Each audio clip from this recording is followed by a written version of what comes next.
We had earlier this week Andrew Yang here, and he talked a lot about the displacement due to artificial intelligence and automation.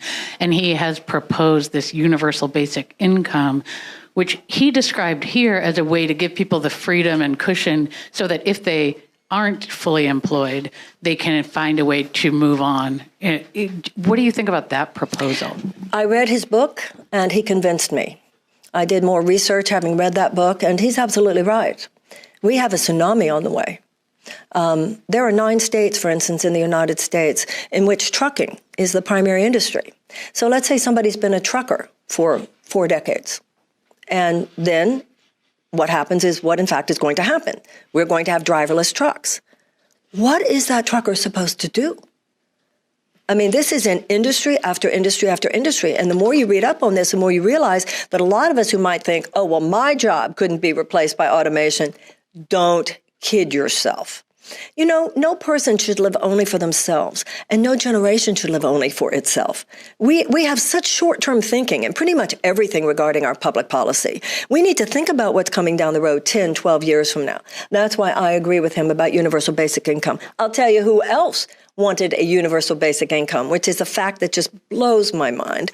Milton Friedman, the main articulator of trickle-down economics, he himself said none of this will be safe without a universal basic income. The idea of a universal basic income is not something new, and I agree with Andrew. Also, I want to say something else. I have mentioned here already today that I believe that all domestic and foreign policy should be built around the core principle: what would help people thrive? Tense, anxious, stressed people are not at their best.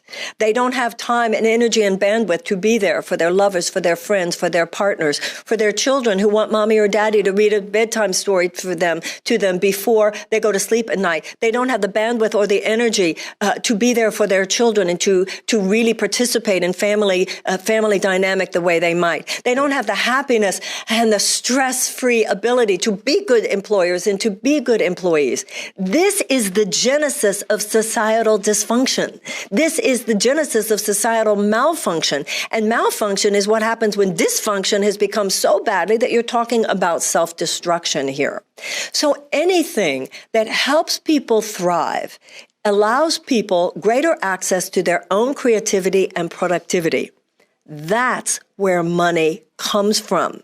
We need to throw away bad economic ideas that are holdovers from the 20th century.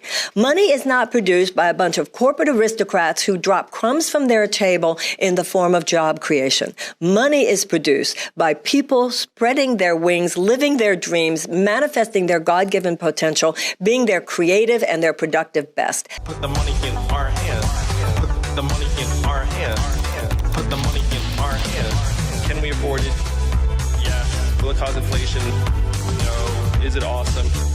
Yes. Is anyone trying to make it happen? Yeah, that guy.